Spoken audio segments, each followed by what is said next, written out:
Thank you. Good evening. For those of you who are regulars to this activity, you know for sure as to what is this activity all about. It is basically an activity which is related to my being as loudmouthed as is possible, as foul-mouthed as is possible, and as I don't know. मैं एवढी पण आपली स्तुती करू नये त्याच्यामुळे मी याच्या पलीकडे काही सांगणार.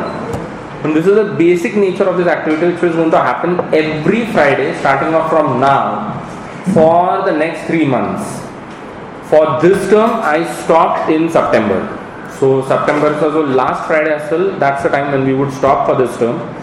We won't have a single frontline in the month of October and we'll come back to this again in the month of November.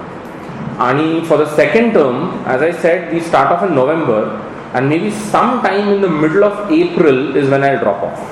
So yavarshi I'm not planning at all to push this to anything like the end of April.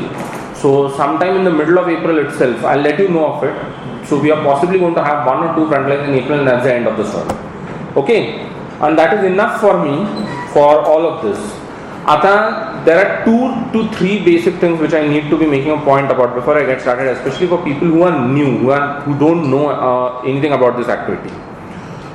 It has almost been 10 years that I've been doing it. So हे जवळजवळ माझं 10वं वर्ष आहे. आणि for the last 10 years, there have been a couple of you who have been fairly regular, but definitely not somebody who started off with me in the first year when I had started. आणि तसं जर कुणी असेल तर तुमचं काही होणार नाही एवढं तुम्ही पहिलं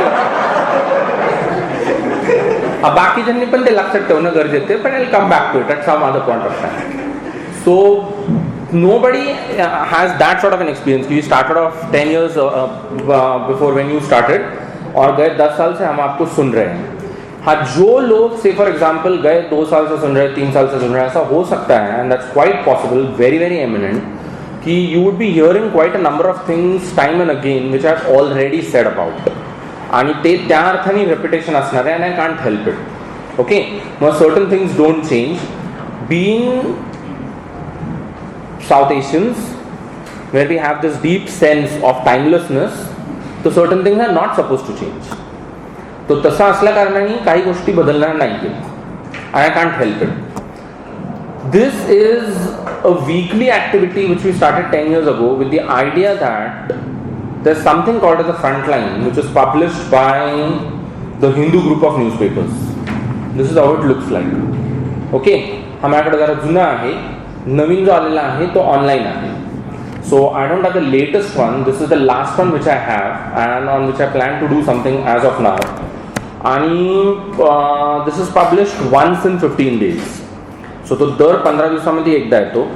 But we carry on with it for almost all the 15 days. So we'll start off with one story and maybe in the next week we'll go on to some other story.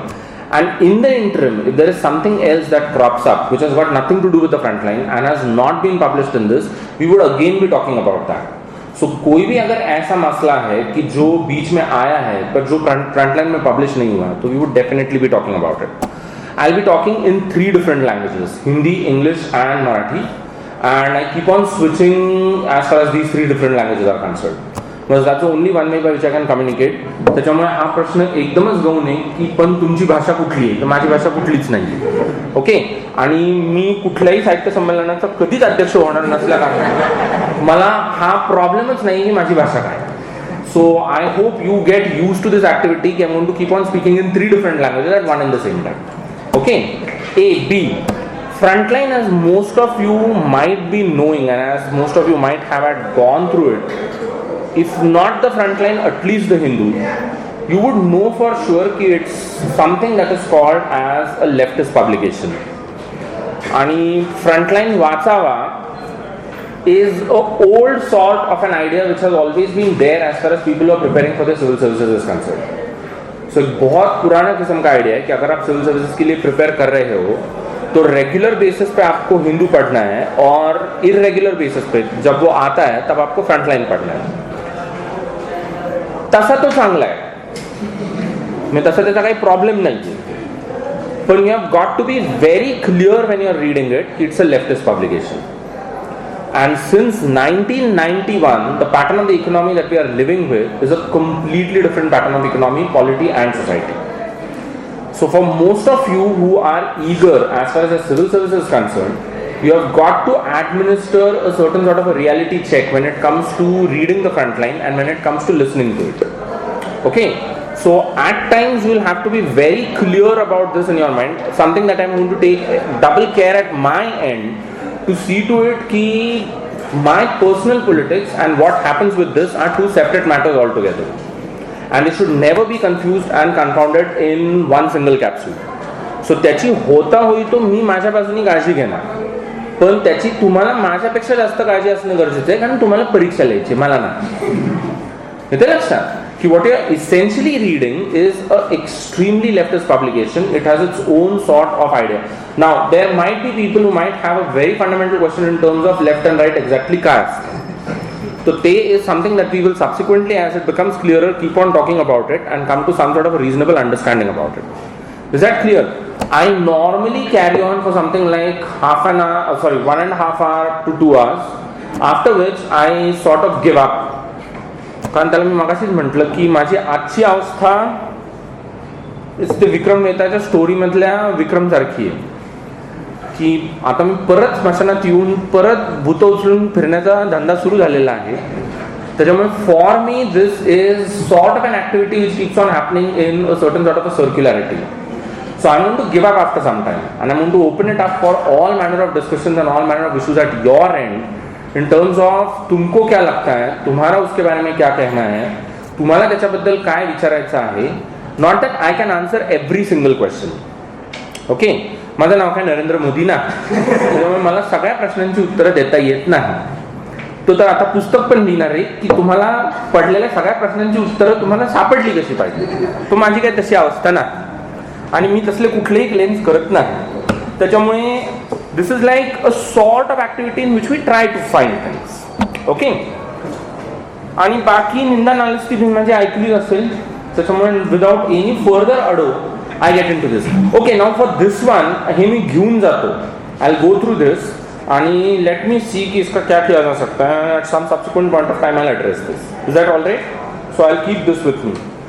पण हे मी असं काही जरी घेऊन गेलो तरी देखील it's your job to remind me of this की I have taken up something from you, कारण I am notorious in terms of forgetting it. Okay, let's get to the show. आता हा जो फ्रंटलाईन आहे is titled as something called as farmers revolt, आणि I need not spend any time in terms of dilating on introducing this topic in terms of what sort of a problem do you have on your hands as of now in India when it comes to farmers, farming and practically a whole range of issues related to it. Most of us have lived with it for these past couple of months. Some of it is yet on rolling, so you just don't know as to where does it go and logically end itself. And to be very frank, possibly it has no logical end. So it's like one thing that we are living with and we are possibly going to live with for quite some period of time. Most of us are concerned, have a definite reason to be concerned, because some of us possibly have a connection with farming and with farmers at a more intimate and at a very close level. And for others the concern is a media induced concern, कारण हल्ली ते गोष्टींबद्दल concern असण्याची एक fashion असते की बाबा मी काय, जर आमिर खान आणि नाना पाटेकर आणि मकरंद अनासपुरे काहीतरी करत असतील तर मी definitely have a reason to be concern. So ते त्या प्रकारचा पण काही लोकांचा कन्सर्न असू शकतो, आणि बोथ कन्सर्न त्यांच्या जागी इक्वली बरोबर आहे. म्हणजे there is no reason why anyone should cherry pick on this by saying that one is a better concern as compared to the other. त्यांच्या जागी आपल्याला कशाचं पण कन्सर्न असतं, त्याला काही प्रॉब्लेम नाही. पण what is a problem that we are essentially dealing with, and what exactly are the dimensions and ramifications of it? So there are 2 to 3 issues which are in the immediate thing and which need to be addressed. One, is farming any longer lucrative in India? So क्या farming एक ऐसा वाला activity है कि जो लोग कर रहे हैं उनके लिए फायदेमंद साबित हो सकता है? And if it is no longer lucrative, then why are people doing it? Okay. B, if farming is no longer lucrative and yet people are involved with it, what sort of problems or issues is it that one has got to live with? Okay. this I believe is the core of the issue which needs to be addressed. बाकी सारे मामले जो है ना वो एक तरह से इसके इर्द गिर्द घूमते रहते हैं. Okay, it immediately started with त्याचा जो immediate pretext किंवा immediate backdrop आहे to this sort of a thing that you are getting to see all over the place. It started off with the Uttar Pradesh Assembly elections and the Uttar Pradesh government's first GR in terms of waiving loans going all the way up to something like 36,000 crores as far as a whole range of farmers in Uttar Pradesh is concerned. This was part of what they had committed themselves to before the elections. So after the elections, they inevitably had to do it. This is something that happened way back in April, mind you well. We are in July. The condition on the ground is most farmers who are supposed to be benefiting out of this have not benefited at all. In a number of cases, the Uttar Pradesh government has yet not put into place something called as the regular guidelines by which you identify farmers and by which you go about indemnifying them. तो इसमें से कुछ भी नहीं हुआ है. कहा तो है कि ये करना है, जीआर तो पास किया गया है, पर करने के लिए जो प्रावधान करना चाहिए, करने के लिए जो ऑन ग्राउंड एक प्रोसेस शुरू होना चाहिए, उसमें से कुछ भी नहीं हुआ है. आता once it happened in Uttar Pradesh, obviously cousins started demanding की जर हस्तिनापूरला होऊ शकतं तर इंद्रप्रस्थला का, समथिंग लाईक दॅट, की जर उत्तर प्रदेशमध्ये होऊ शकतं आणि आपण सर्वच कुरुकुळातले आहोत, तर कुरुकुळाची जी एक शाखा आहे तिने लखनौला जर माफी दिलेली आहे, तर कुरुकुळाच्या दुसऱ्या शाखेने मुंबईत शेण का खाऊ नये असा प्रश्न होता.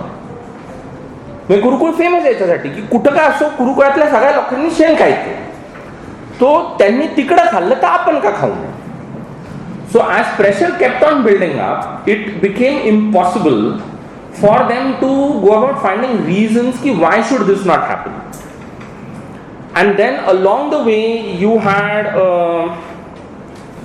intensive media activity of farmers going on strike in Maharashtra for the first time ever in Maharashtra's recorded history and so on and so forth. And आता असं काही नाहीये, पण असं म्हणायला हरकत नाही कारण मीडिया तसं म्हणते. And then that brought a completely new dimension to the whole issue. Of course, to put matters in real perspective, even before Uttar Pradesh and Maharashtra, there was something called as Tamil Nadu.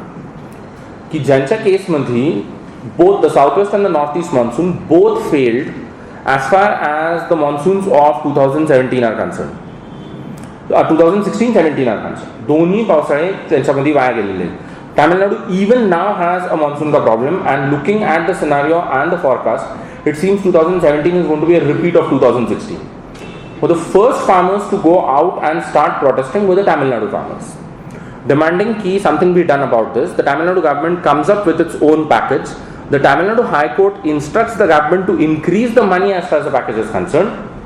And yet you have the Tamil Nadu farmers protesting all over the place for a simple reason, because the depth of the loss is much higher as compared to what the governments are promising.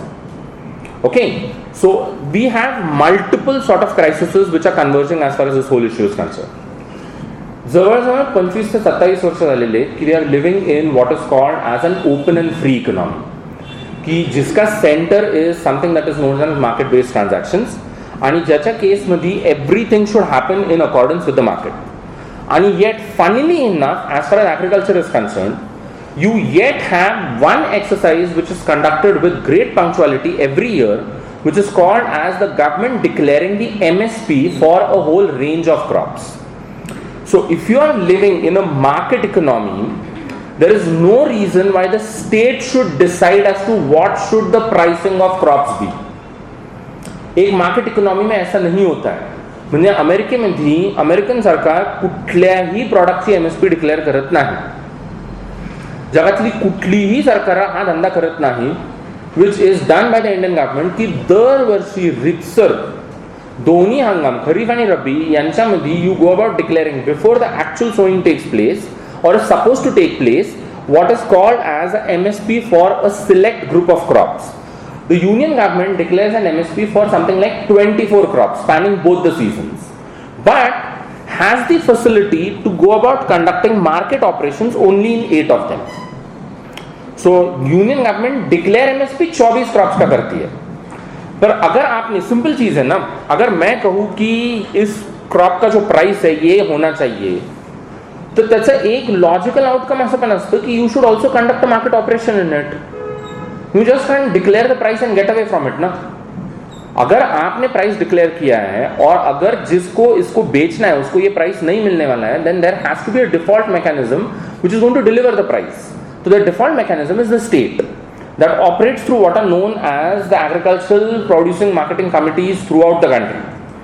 So ते सगळे market yards आहेत, त्यांचं primary पर्पजच हे आहे की ज्या वेळेला शेतकऱ्याला त्यांनी बनवलेला जे काही उत्पाद आहे त्याची प्राइस जी एमएसपी आहे ती किंवा त्याच्यापेक्षा जास्त ही खाजगी क्षेत्राकडनं मिळत नसेल, मार्केट ऑपरेशन्समधनं मिळत नसेल, त्यावेळेला तो ते सगळं उचलून घेऊन येतो to what is called the market yard. The market yard is suppose to deliver the price. Okay. आता the present crisis as far as say for example Maharashtrians are concerned centers around something that is known as toor. Okay, it started off something called as toor. Toor एक चांगली गोष्ट आहे. लोक का खातात मला माहित नाही, पण खातात. म्हणजे आपण काय हे करू नये, खावं, तूर खावं, बीफ खाऊ देत नाही, हा प्रॉब्लेम. बरं, will come to toor in December 2015, if am I going wrong with it? No. Traded at 11,000 rupees per quintal. Okay. आता this was mostly a price which was paid to toor within the country. 11,000 रुपये per quintal. It's an unimaginable price. India roughly needs something like 22 million tons of these lentils every year.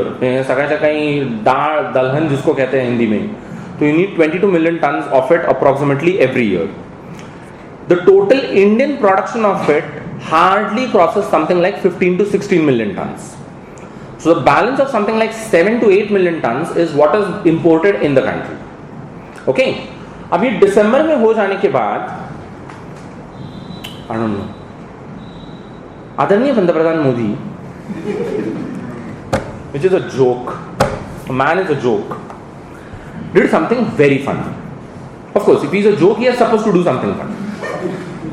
He goes on radio to talk to the people of India, Roosevelt style. कारण हे सुरुवातीला रूझवेल्टनी केलेलं होतं अमेरिकेमध्ये. ह्याला काहीच सुचत नाही, हा काहीच करू शकत नाही, हा इकडचं तिकडचं बघतो आणि ते धंदे इथं करत फिरतो, आणि त्याची इथं काय ऍप्लिकेबिलिटी याची अंडरस्टँडिंग झिरो.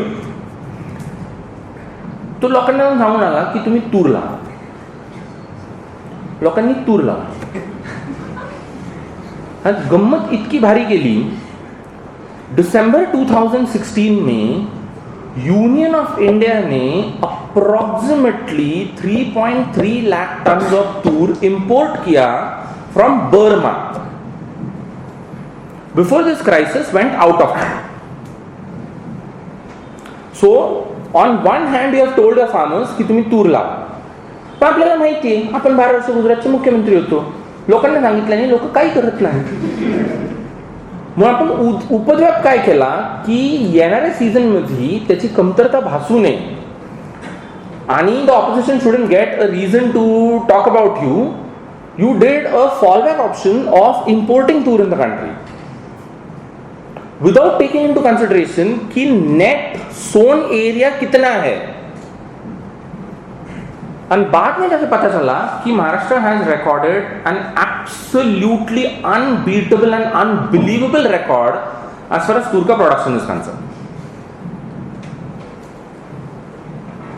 MSP डिक्लेयर केली गेली at 5,000. तूर का प्रोडक्शन का कॉस्ट जो है वो काफी हाई है.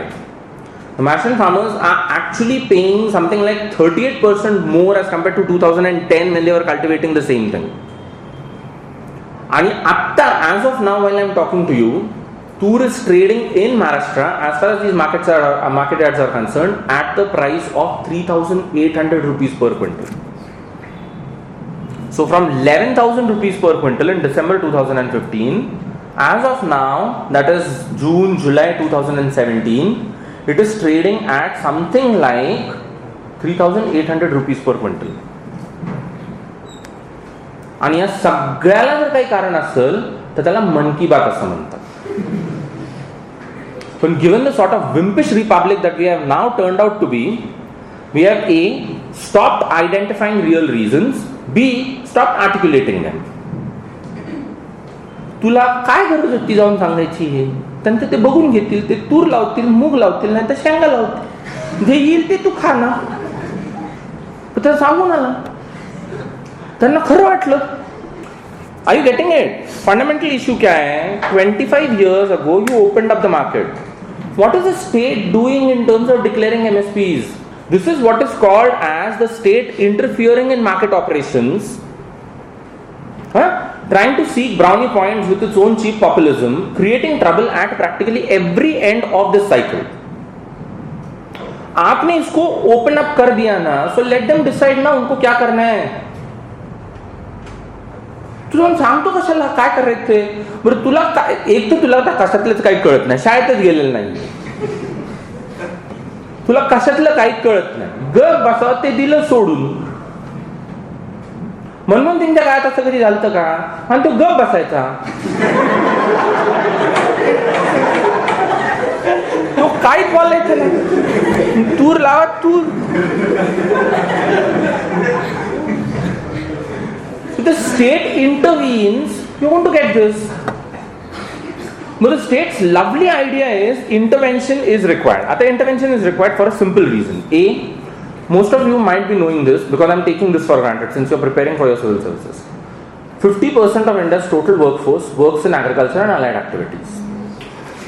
The total share in the GDP of agriculture and allied activities is not more than 13.9%. That in a simple way should explain to you as to why are you a profoundly poor country. We are technically what is called as a lower middle income country. And you are a lower middle income country for a simple reason because 50% of your population is involved in something that is as unremunerative as 13.9% of $2 trillion. Okay? So इसमें और कुछ नहीं हो सकता है. It keeps on perpetuating, it keeps on deepening, it keeps on in some way or the other broadening the length of poverty. अच्छा, all Indian political parties and governments love poverty. All of them, Modi included. When Modi started his government, if you don't remember this well, let me remind you of it. With that tamasha of going to the central hall of parliament to go and put his head down on the staircase of parliament to say this, that I dedicate my government to the farmers of this country. Of course, it was farmers, women, young men and everything, and has for the last 3 years happily presided over something called as the worst condition in which farmers find themselves. Worst. पहिली 2 वर्ष तर पाऊस नव्हता, त्याच्यात गेली. तिसऱ्या वर्षी हा नोव्हेंबर मध्ये छत्रपती बनला by going on television saying this that cash out. म्हणजे most of the present problems that Indian farmers across the place are facing have just one reason for it. It's called as prices with a capital P. And this started precisely because of something called as demonetizing 86% of the total cash circulating in the economy, and especially creates a fundamental problem for farming because farming is intensively cash based. Where practically every part of the farming cycle is something that is related to cash. So when 86% of the cash is gone, the first problem, but 8 November, time kiti bhari. 8 November is the time when the Kharif comes to the market for marketing and farmers start looking out for different types of inputs for the Rabi. पैसा ही गायब है. Simple farming operation काय असतं? You bring the Kharif to the market, you sell it off. Whatever price you get out of it, you start planning for your Rabi. But the first part of this is the Kharif has to be sold off. But with no cash, traders and merchants had a wonderful time all over the place, happily depreciating the price of practically every single commodity. तुला विकून टाकायचंय, शेतात आहे नाही तर ट्रॉलीत आहे, तुझ्याकडे ह्याच्याशिवाय पर्याय नाहीये. गेल्या हंगामाला 4,000ला विकलेली गोष्ट आता तुला असं सांगतात की 1,500 किंवा 2,000च्या पलीकडे आपण देऊ शकत नाही कारण कॅशच नाही. माझ्याकडे पण कॅश नाही. कुणाकडेच कॅश नाही. कॅश असलेली सगळी लोक चोर आहेत त्या देशामध्ये, आणि तो अजून नाकाने वांगी सोलत गावावर फिरतो. ही कॅश असणं म्हणजे कशा प्रकार. I don't know why this has not stuck the people of India till now. Modi treats each one of us as if हम लोग सब चोर हैं. या तो हम लोगों की फितरत चोर की है या हम लोग प्रूवन चोर. Every single action of this government is rooted in an idea that the people of India is what the government of India needs to be wary and suspicious of.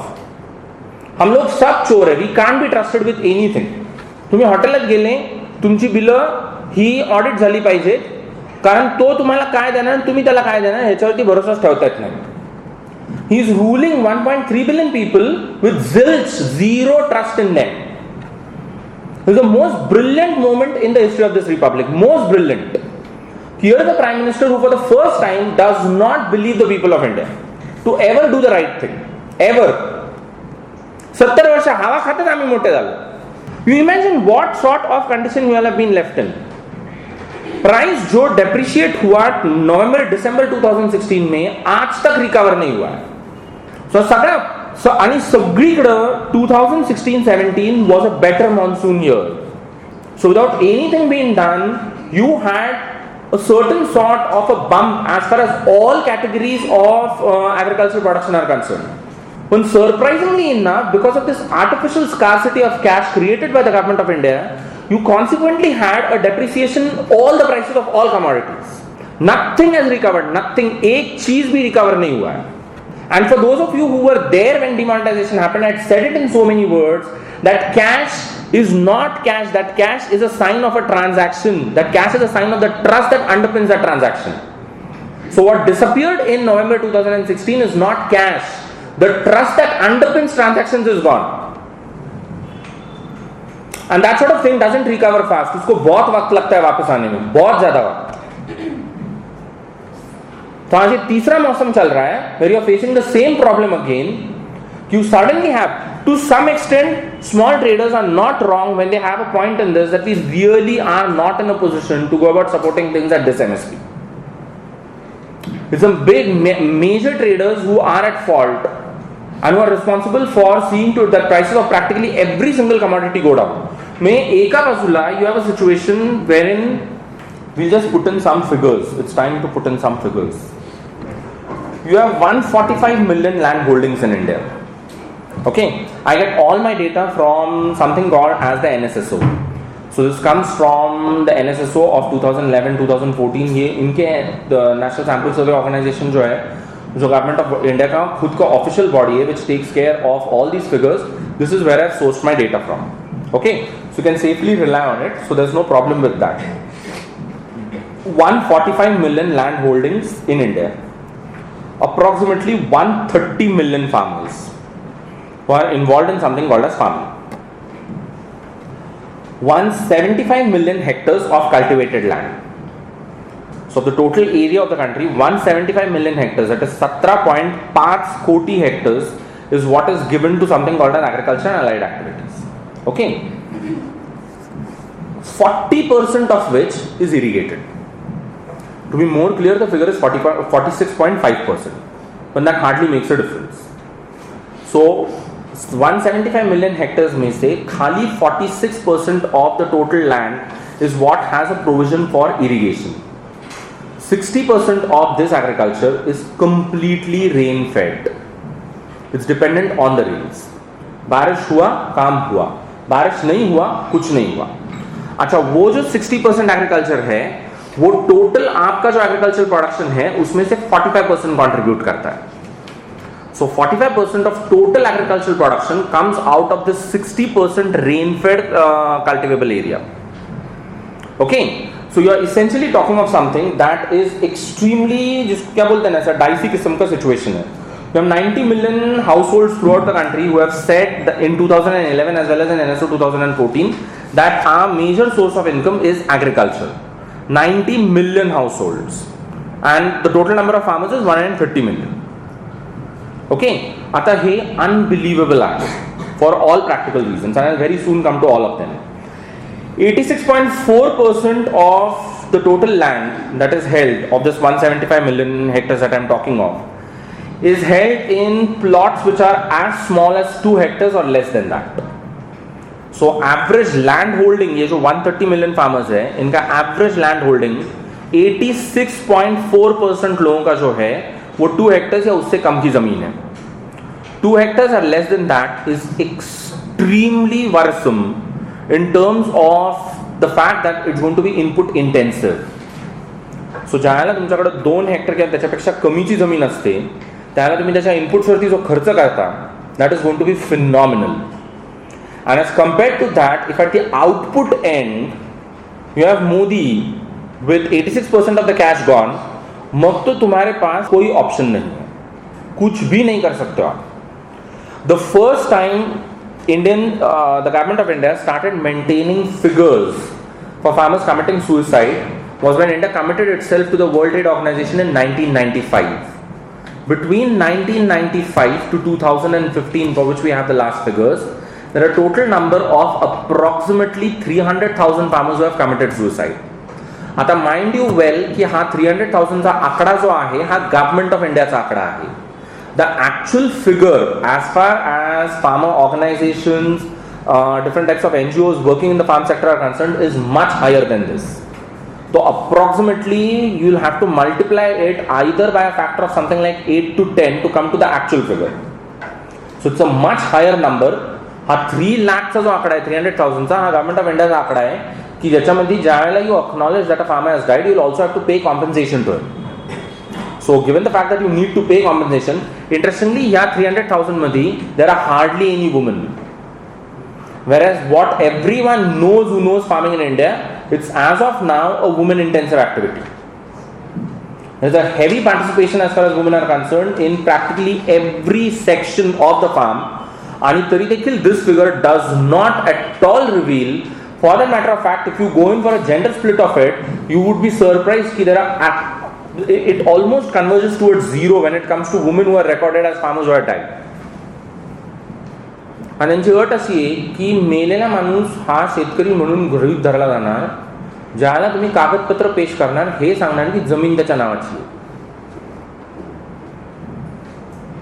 पण मी त्यांची बायको आहे, आई आहे, मुलगी आहे, मुद्दा तो नाही आहे. जमीन तुझ्या नावाची आहे का, मग कशाला मेली? जमीन नावाची करून मारायचं ना, म्हणजे मग पैसे मिळतात. जमीन नावाची न करता काम करत राहिली आणि मेली, आपला काय संबंध? म्हणजे रेकॉर्ड मध्ये नाव तर आतलं करायचं नसतं. आतलं काय करायचं ना, नवऱ्याला पाठवून, नवरा आधीच मेलेला आहे. Are you getting it? You're living in that sort of a situation. आता ह्याच्या बॅकड्रॉपवरती विचार करा की नाना पाटेकर आणि मकरंद नानासपुरे काय करतात आणि आपण किती फालतू असू शकतो असा प्रश्न त्यांना का पडत नाही? म्हणजे पडायला पाहिजे आणि तुम्हाला पडायला पाहिजे जर तुम्ही तसलं काय बघत असताल तर. येते का लक्षात? And to believe in this, that Amir Khan can solve the agricultural crisis in this country, there was no joke better than that. Amir Khan, Pani Foundation, that the agricultural crisis can be addressed through making Marathi films, हा त्याच्यावर भारी joke. हे जे 90 million agricultural households आहेत त्याच्यापैकी approximately 70% have some debt of some type or the other.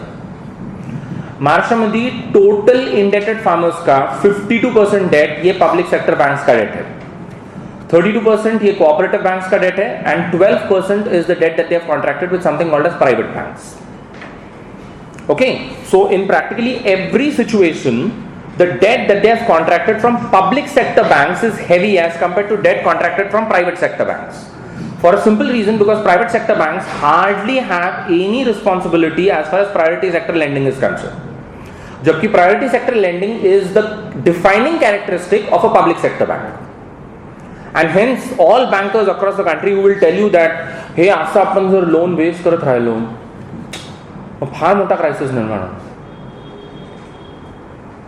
Loans म्हणजे कसे credible माणसं पाहिजे की ज्यांचे आपण लोन्स वेव केले पाहिजे.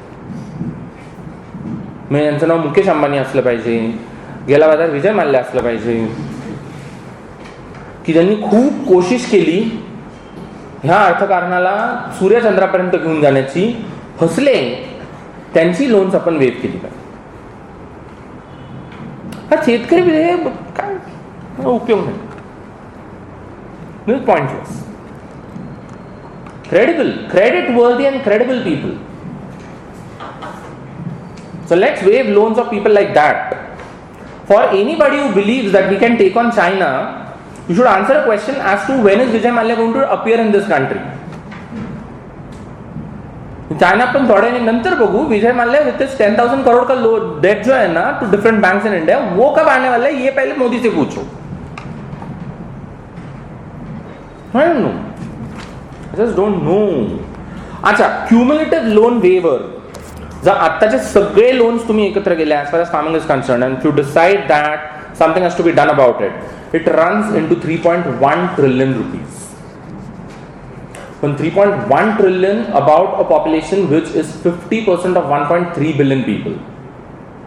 So it's 3.1 trillion. Of course, the one thing that everyone has to be already in the know of, given the fact that 86% farming is practiced on less than 2 hectares of the land, okay, these are not people who approach any institutional credit facility, neither the public sector banks nor the private sector banks. So आपका जो average loan है वो आपने contract किया है या तो from somebody that you know of या from something that is called the money lender.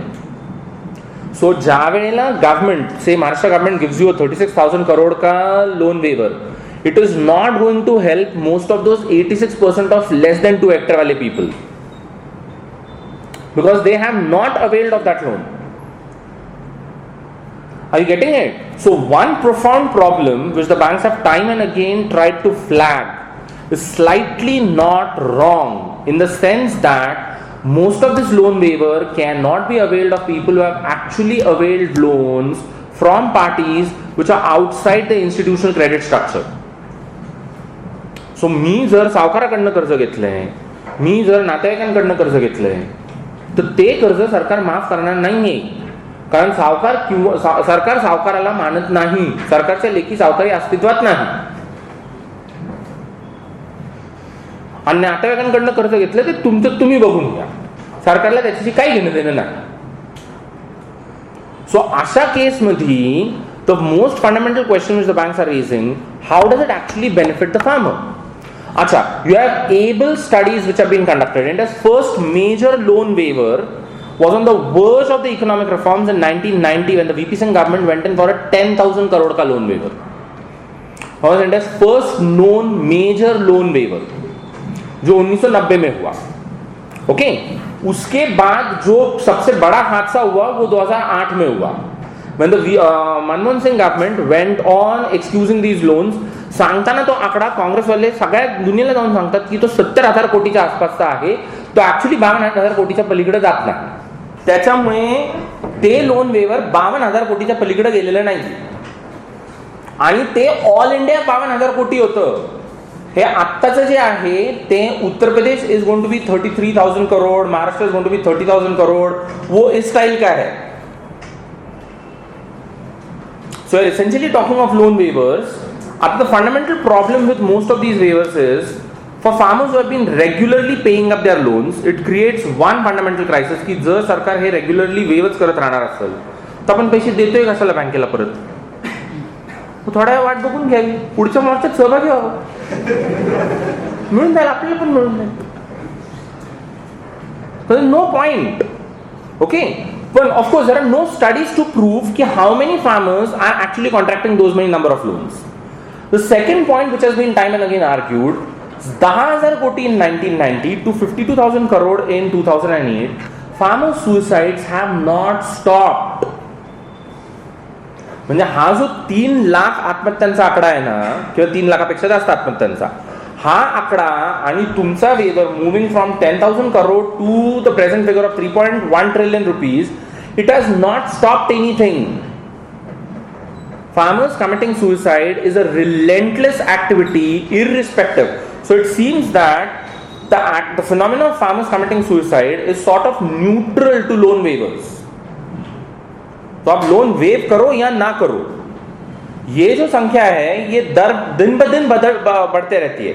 Of course, in known cases where we know of कि जो ये record है 300,000 का, 55% of farmers who have committed suicide, in their cases 55% of the cases, the primary reason for the suicide is indebtedness. किंवा मी कर्जबाजारी आहे, मी कोणाकडनं तरी कर्ज घेतलेलं आहे, हे कर्ज मी आता फेडू शकत नाही आणि that is a reason why I am finally taking my life, असं सांगणाऱ्यांची संख्या ह्या 3 लाखापैकी जवळजवळ 55% आहे. आणि तरी the bankers in India are more interested in pointing this out. This phenomena has not stopped irrespective of all the waivers till date. बरं, हे मेजर वेवर्स आहेत कारण हे युनियन गव्हर्नमेंट कडनं आले. जे छोटे happen at the level of the state governments, those are different stories all together. So त्या केसमध्ये the bankers have a point when they are insisting on this that but this has not stop suicides. तुम्ही परत आम्हाला तीच धमकी देऊन what are you exactly trying to get out of us. Of course वो fundamental question अलग है कि अल्टीमेटली अगर पब्लिक सेक्टर बैंक है, सॉवरेन पीपल है, 50% ऑफ द पीपल फार्मिंग में इन्वॉल्व है, तो फिर बैंक के पास पैसा किसके लिए है? सिंपल पॉइंट ना, पब्लिक सेक्टर बैंक का सॉवरेन जो है वो पीपल ऑफ इंडिया है. तो 50% of the people of India are involved in farming and their allied activities. Ultimately, as sovereign, he has a responsibility to ameliorate his problem.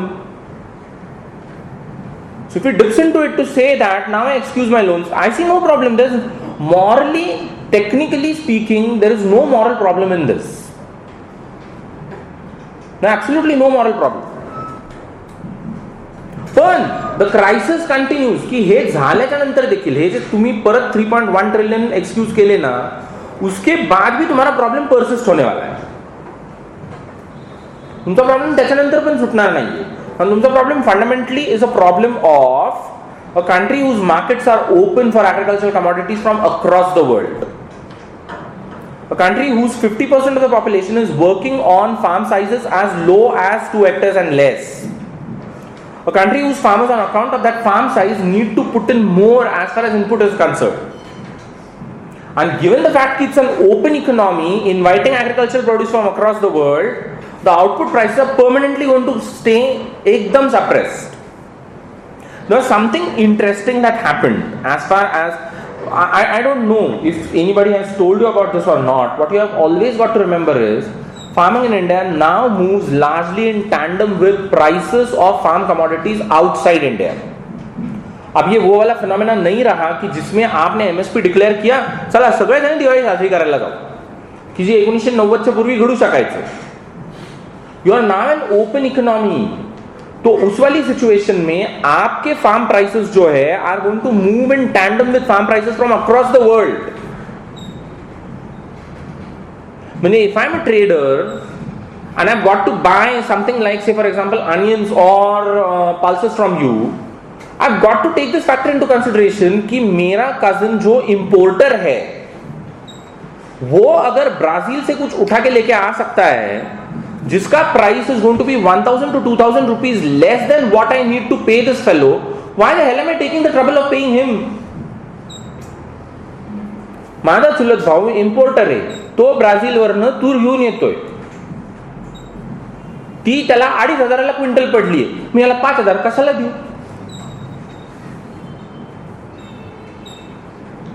Problem लक्षात आला. तुम्हारा सारा commodity pricing now is going to happen with what is happening outside the world, outside India. And if you don't take that into consideration, farmer गरीब बिचारा माणूस working in different places. आता ब्राझील मध्ये काय होतं आणि अर्जेंटिना मध्ये काय होतं त्याला कुठनं कळणार? पलीकडच्या गावात काय होते कळायला फुरसत नसती. ब्राझील आणि अर्जेंटिना कुठे कुणी डोळे लावून बघायचं? दे गो बाय सिंपल लॉजिक. गेल्या हंगामात कशाला किती किंमत मिळाली, ज्याला चांगली मिळाली लावून टाकू. पण त्याला हे कधीच लक्षात येत नाही गेला हंगाम होता, तो गेला. त्याला असं वाटतं की गेल्या हंगामात जर तुरीला 11,000 क्विंटल आले, त्याला बाजार 10 तर येतील. येते लक्षात? पण त्याला काय माहिती, हा मन मध्ये येणार होत, त्याचं मन 10 कुठले घेऊन बसला, 4 पण चढायला तयार नाहीये. क्या करेगा वो? It's like so profound. आता जिथं जिथं हे धंदे झाले ना, तिथं तिथं the new thing that they are trying out is something called as cotton. Everyone has decided across places we need to go in for cotton. What you're going to get 4 months down the line is a major depreciation in the price of cotton. 2004 to approximately 2013 was the golden period of the prices of agricultural commodities across the world. And luckily म्हणा किंवा unluckily म्हणा, शरद पवार त्यावेळेला cricket खेळतच अशासाठी होता, कारण agriculture commodities across the world सगळ्या bottom lines for approximately 100 years had the best prices possible. The downturn started in 2012-2013 and it is not going to recover for a fairly long period of time. One reason why most Indians don't even know who their union agriculture minister is.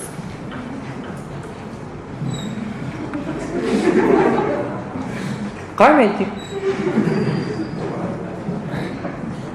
इतना, of course, in the Modi government nobody knows who are ministers. But in the Modi government everything is Modi. मैं union agriculture minister को तेल मारो, union कोई भी minister आपको मालूम नहीं, I know that for sure. कारण कुणीच काही करत नाही, हा कुणालाच काय करू देत नाही. India is supposed to have, and India actually has a foreign minister. Do you know that? The last 2 days of whatever happened in Israel, do you really know India has a foreign minister? And she's alive. But another very interesting thing, in 1951, the average land that was available per capita in India was 0.5 hectares. Not that it was actually possessed, but technically it was available.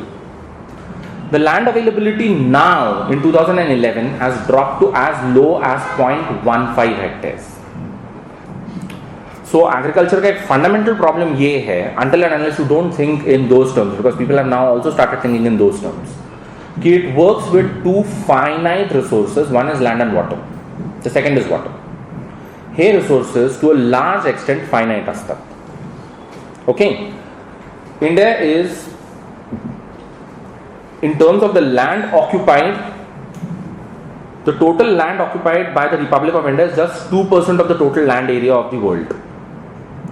The total water available to the people of India is 4% of the total water resources of the world. But you are essentially talking of this 2% of land and 4% of water for 17% of humanity. So when you're talking of Indians, what you're essentially talking of at 1.3 billion people is 17% of humanity, living on 2% of its land resources and sharing 4% of its water resources. अच्छा, वो जो 4% है, उसमें से approximately 70% pointless है, because that is sea and saline water. And that is one lesson which people should learn from Israel. Israel gets 90% of its water from desalination sources. And close to 99% of the water that it uses for its agriculture is what is called as recycled water. So जो पूरा sewage वाला पानी है ना, वो, so 99% of water resources made available for farming in Israel come from what is called as recycled water. And 90% of water for practically every use comes from desalinated water. Of course, it calls Israel can do all of this. Israel ह्याच्यापेक्षा जास्त नखरे करू शकती, for a simple reason, because the total population of Israel is 60 lakhs only. मुंबईची लोकसंख्या त्याच्यात जवळजवळ तिप्पट आहे. म्हणजे total population including the Palestinian territories is 60 lakhs only, spread on an area of land which is equal to the land occupied by the Ahmednagar district of Maharashtra. So जितना नगर district का land है उतना ही इस्रायल का land है, including the occupied territories. So ते काही पण करू शकतात, काही पण. You have to think in terms of 1.3 billion people, which is a very different sort of a thing to think of. You getting it? So they can very well think in terms of putting up desalination plants. जिथं म्हणून समुद्राचा तुकडा दिसेल ना तिथं desalination plant रुजवायचं. And those types of things require a lot of money. So they can very well think in terms of that. आणि त्यांना तसं पाणी प्यायची सवय आहे. आपल्याला त्याची सवय नाही, त्यामुळे आपला लय प्रॉब्लेम येणार. आणि ते कुठल्याही पाण्यामध्ये कसल्याही मूर्त्या विसर्जित करत नाही. Very important. कसल्याही मूर्त्या, कसल्याही फुलं, दिसलं हे हाड राख काहीही नाही. ते फार चांगली लोक आहेत. असो, आपण इस्रायल बद्दल नंतर कधीतरी शोधू. सो आ रहा है क्या समझ में in terms of what is it that I'm trying to push for? Okay, one small thing, since this was something that was very well compared by a couple of very smart bankers. The total number of farmers in the United States is 3.2 million. So America का total population जो है वो approximately 350 million का है, जिसमें से खाली 3.2 million people practice farming. अर्थात त्यांचा देखील तोच प्रॉब्लेम आहे. 1980 ला of every dollar income coming from agricultural resources what the actual farmer was receiving was 30 cents. सो प्रत्येक कमॉडिटी जी विकली गेलेली आहे $1 त्याच्यातले 30 cents हे त्याला मिळत आहेत. In 2012, in the last American agricultural census, this figure has now gone down all the way to 16 cents. So ये commodities के trading वाला जो problem है, ये खाली आपका problem नहीं है, ये उनका भी problem है. And of course, 3.2 million farmers who farm a huge amount of stuff, huge, unbelievably huge. म्हणजे one of the things that Trump did, हा किती पण गळ्यात पडो, लोक लय शानी असतात. वॉस ट्रम्पनी त्याला बरोबर गळ्यात पडू दिला, पण बरोबर लाग घातली. बरोबर. The one thing that the Trump government is deeply interested is in starting a comprehensive review of trade between India and the United states which would start somewhere around October 2017.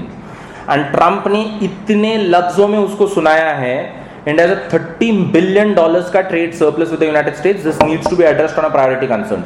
Trump is a transactional president.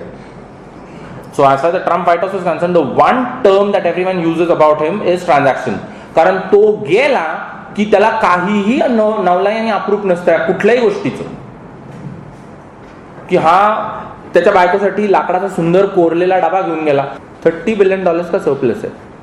इसको घटाने के लिए क्या करेगा वो बोल. डबे बिबे नंतर ना, आपले धंदे नाही करायचे. ह्याला आपलं वाटलं तो भयानक चालू आहे. His first demand is the most important thing that India has got to do is India has got to open up its agricultural markets for American agricultural goods. Now, the one problem that the Trump White House has is most of India's agriculture, on account of what was signed up in 1995 with the WTO, is yet largely protected. And the demand is you just open all of this. हे नाही सांगितलं, हे नाही बोलला. सलाउद्दीनला terrorist केला. अरे काय खायचे वांदे झाले तिथं. हा टेररिस्ट तो टेररिस्ट, ते बत्त्यानंतर लावाव्यात आता. हे जे सगळ्यात महत्त्वाची गोष्ट आहे की what Trump demanded is detailed negotiations in terms of how can Indian agricultural markets be opened up to American firms. हे नाही सांगत. इव्हेंका ट्रम्प येणार आहे पुढच्या वर्षी. सगळ्या look at the useless things that the Indian media tells you. Useless. पर ये नहीं बोला कि $30 billion का सरप्लस बिल लेके बैठा था वो. ये सारे हेड्स हैं on which we want action.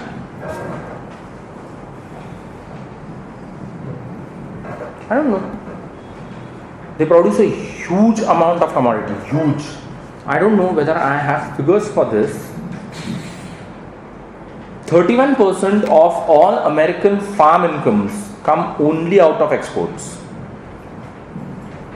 Okay, $20 billion का conservative size है of the subsidies which are extended by the American government to these 3.2 million farmers.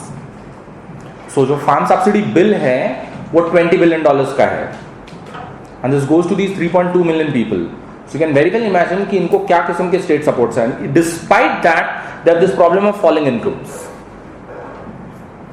Dollar मध्ये 30 सेंट मिळत होते 30 वर्षापूर्वी, आता डॉलर मध्ये मुश्किल से 16 सेंट मिळतात. So it's no longer remunerative in the same way, but they are not killing themselves. ते कुठल्याही झाडावरनं स्वतःला लटकून घेत नाही.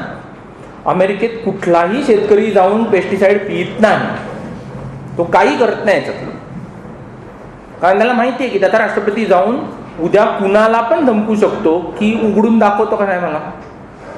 डबानंतर पहिलं पोर्ट आणि हार्बर्स उघडायचे, कारण जहाज आलेला आहे, आता आपल्याला ॲग्रिकल्चर कमोडिटीज विकायचे.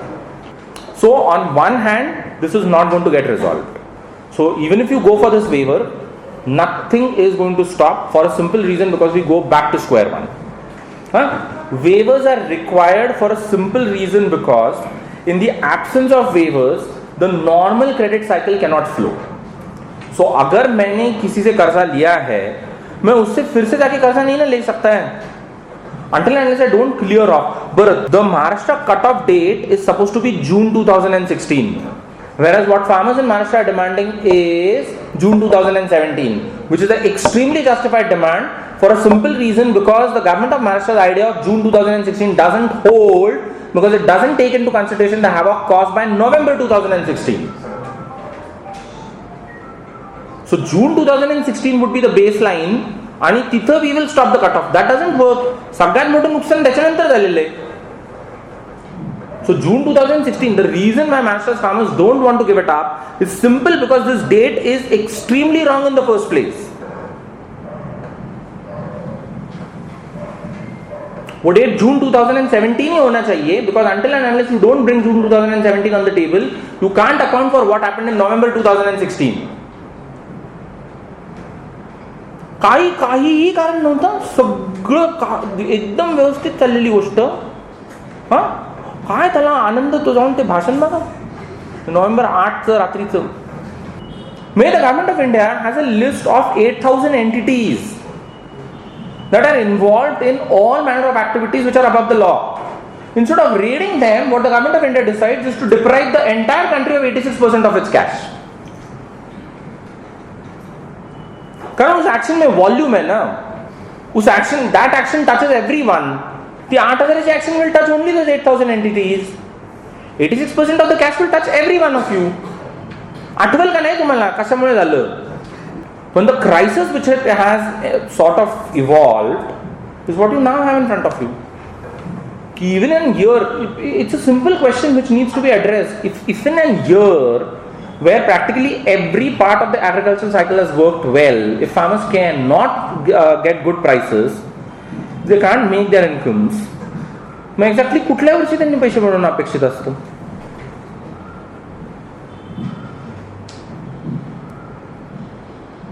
So ये 3.2 मिलियन का आइडिया इसलिए है because Indian farmers cannot make money until and unless you don't cut down on the number of people involved in farming.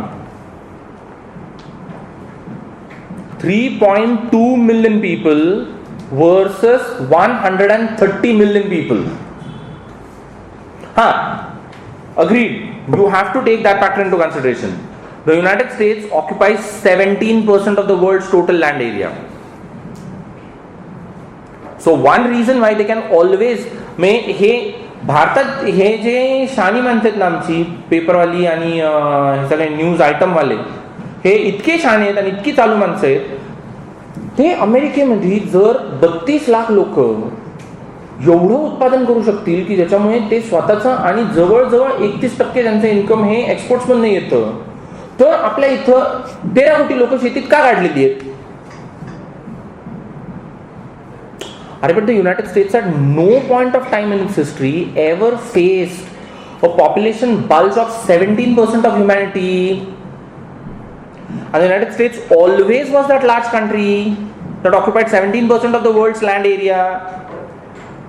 So त्यांची शेती पूर्वीपासूनच अशा प्रकारची होती जी हजारो एकर्स मध्ये जाऊ शकत होती. त्यांना कधी त्या गोष्टीचा विचार करायला लागला नव्हता. But for a country like India, which historically always had been a country made of people who are farmers, of course, it is changing. It definitely is changing. Nobody wants to deny this. And let's not forget this, कि तो जो 50% चा आकडा आहे of the workforce involved in agriculture in 1951, in the first census after independence, was 83%. Of course, the population was different. We were dealing with a population of 280 million. मैं 51 census मध्ये भारताची एकूण लोकसंख्या 280 मिलियन, दैट इज 28 करोड़ था. पर उसमें से 83% of the people were involved in something called as farming. Whereas now with 1.3 billion people, we have barely 50% people left into it now. Of course, last 10 years का जो story है is you have lost almost 22 million jobs in farming and you have gained a completely different sort of a figure in terms of either it's 30 million or 33 million depending on who you hear, which have come from what is called as a non-farm sector. So the steady sort of push towards activities beyond farming has already started. When they are no longer waiting for this, ki no, you push us beyond the edge. They have already moved into it. Now, one of the most interesting things, but the reason why this happens, ki you now have more people even in the Indian countryside who receive a major portion of their income तो राहायला गावात राहतो, पण त्या इन्कमचा एक खूप मोठा हिस्सा हा नॉन फार्म ऍक्टिव्हिटी मधून येतो. I don't know how many times you have looked at a product का packet and marveled at this की त्याची मॅन्युफॅक्चरिंगची जी साईट असते ती possibly some village. So it has already started changing. They are not waiting for the government of India to do anything for them. So that change is already, but it is going to take time. So what you have got to save yourself in between is from this type of extremely wrong sort of an understanding की ते जर 32 लाख लोक एवढं सगळं करू शकतात तर मग आपल्याला 13 कोटी लोक शेतीत कशाला ठेवायला पाहिजेत? You have got to move them out of farming. But then movement is not going to happen because you have lost that China moment. This activity की you order people all across the country की नाही आता तुम्ही हे करू नका, तुम्ही हे करा, तुम्ही हे करू नका, तुम्ही हे करा. The Chinese Communist Party can do it. Governments in India cannot do it. मग आमची आयडिया काय आहे की we are going to create situations which are going to force people. The second crisis that they raise is something called as food security. कि if people move away from farming, India would lose as far as food security is concerned. हाँ, आता fundamental problem ये है कि एक open market economy के लिए ये प्रॉब्लम कभी सताना नहीं चाहिए की आपकी फूड सिक्युरिटी का क्या होगा, people give up farming.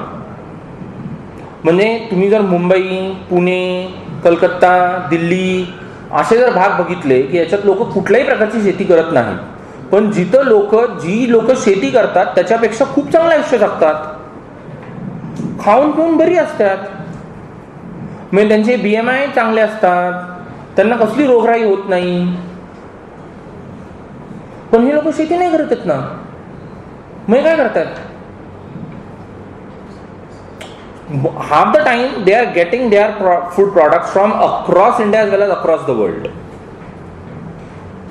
So this idea that you need to have people into farming and hence you can retain something called as food security, एक एकदम 19th century after प्लासी का बैटल वाला idea है.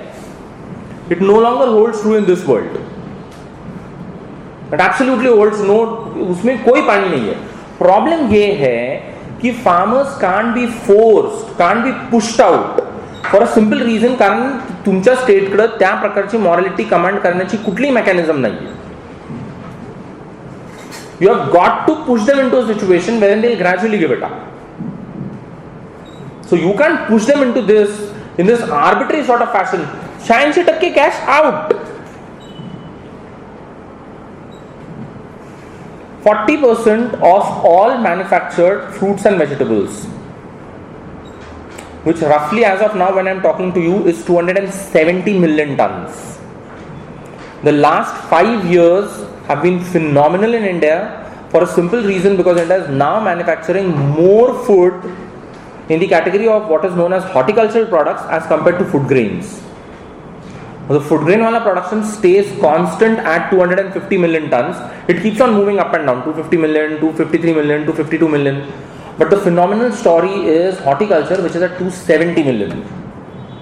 But the 270 million tons madna जवळ 40% gets destroyed before consumption.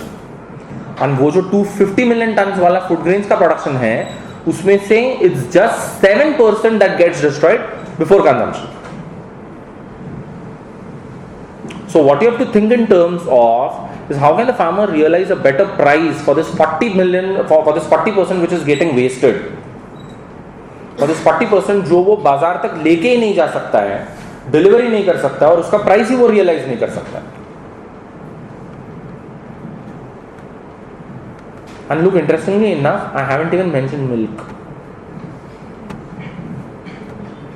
which is so interesting a thing to talk about. 3 koti tons was the total milk production after independence. 3 koti. What you now have is India is the world's largest producer of milk at approximately 170 million tons. It is now the world's largest consumers of milk. The only fundamental problem that India's dairy farmers आणि dairy invariably default option था. If आपका horticulture या food grain production fails, what sustains you is what is called as dairying. One comes in Modi with funny ideas of vegetarianism and non-vegetarianism.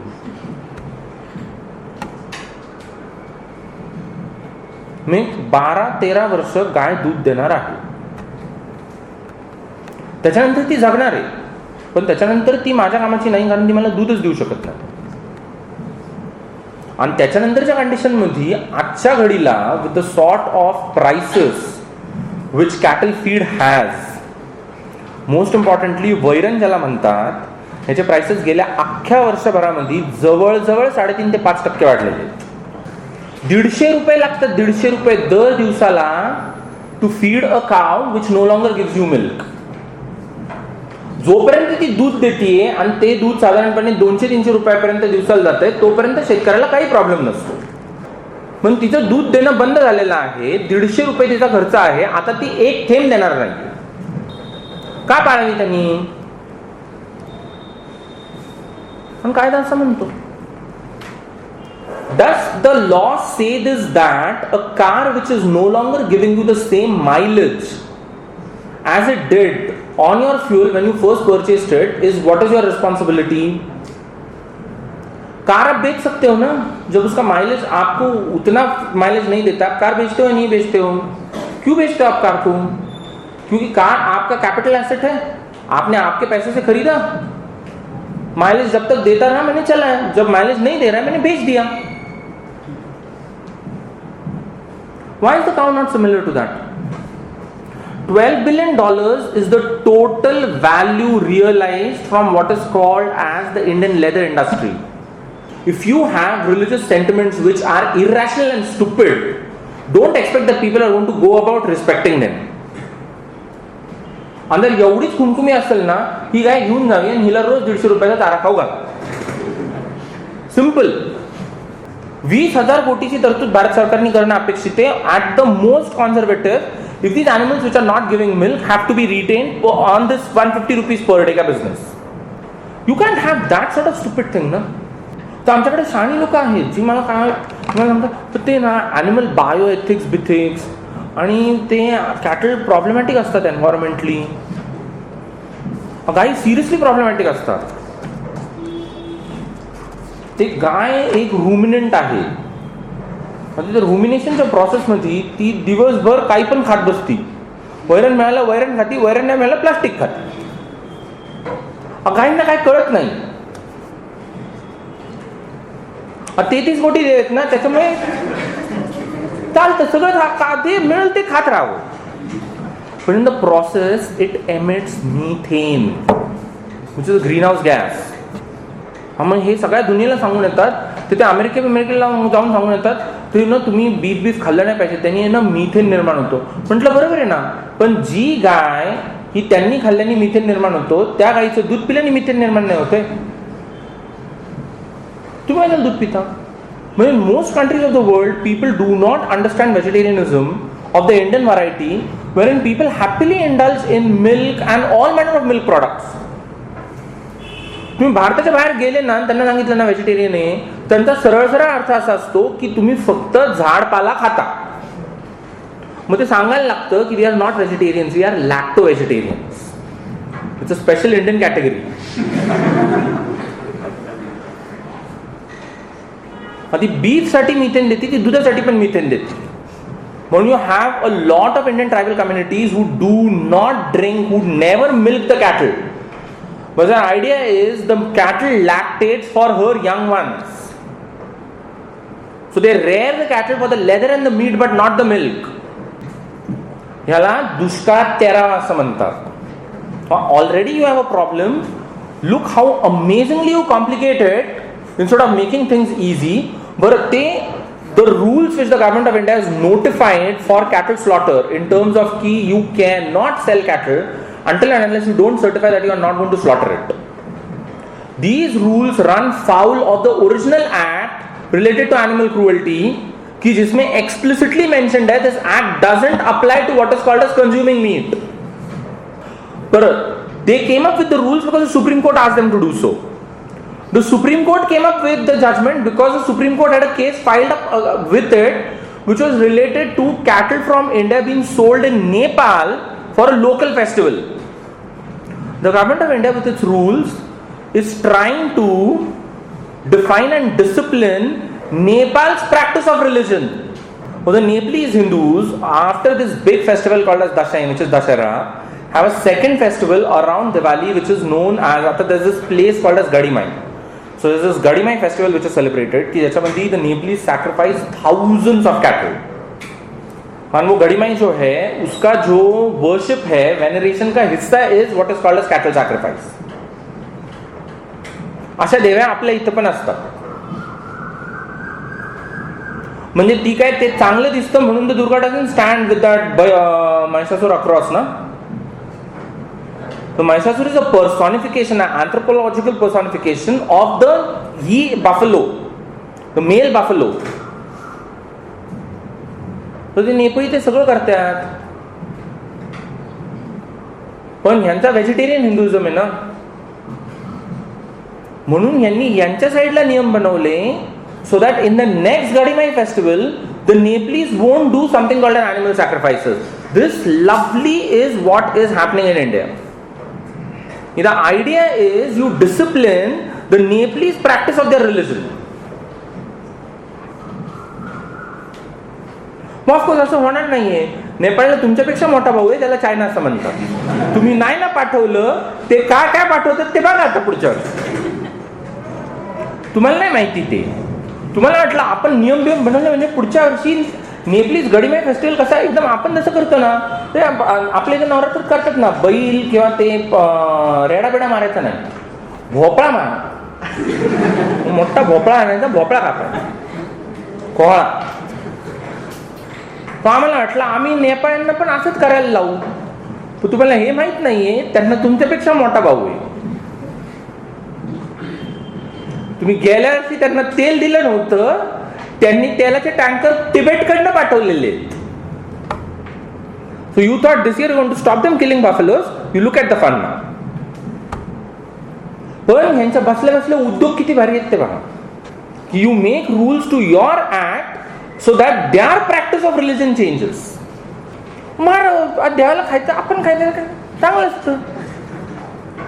हा, तुम्ही मोदक लावल्याच्या नंतर देव काय थोडंच खातो, तसंच ते देवाला मटण लावलं काय मोदक लावला, आपण खायचं असतं शेवटी. मटण लावा, अशी स्थिती आहे. काय करायचं सांग. With this I submit it to you. You tell me what needs to be done and what can be done. So questions, comments, everything is open. But I actually had something very interesting, but I don't know as to how should this be shared. This is related to what is called as different productivities as far as different sorts of food grains are concerned. For example, total Chinese production of food grains in 2012 was 571 million tons. जे मी तुम्हाला मागाशी जे म्हटलं, in the Indian case was 250 million tons. Other Chinese operate on a very similar thing. China is a country which is 3 times bigger than India. But China is also a country की जिसमें 30% land किसी भी cultivation के तहत नहीं आ सकता है, because it is either covered by a hot desert or a cold desert.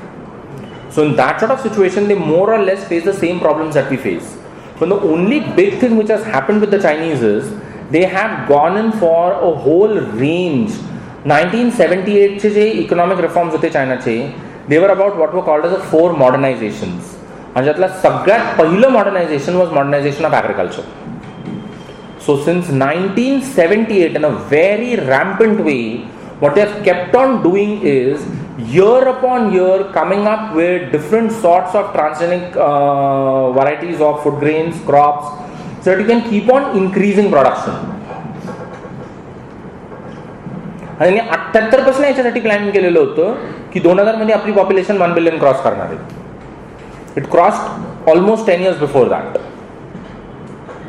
When they were well prepared for it, well. So what you have is, let me just read one comparison before I stop this. As far as paddy is concerned, this is for rice, and these figures are from 2009. The total Chinese production was 196 million tons. The total Indian production was 133 million tons. But what China got from 1 hectare was 6.5 tons, whereas what India got from 1 hectare was 3.1 tons. So total production जो है उसका gap बहुत बड़ा नहीं है. वो मुश्किल से आपका गैप जो है वो 60 million tons का गैप है. पर per hectare वाला गैप जो है ना, which is about productivity, that gap they almost produce twice of what you do. And that has been a permanent problem with the Indians in a whole range. I have this as a table for a whole range of crops. For a whole range of things, Indians produce things which are extremely poor when you compare it as far as that per hectare productivity is concerned with countries bigger than India.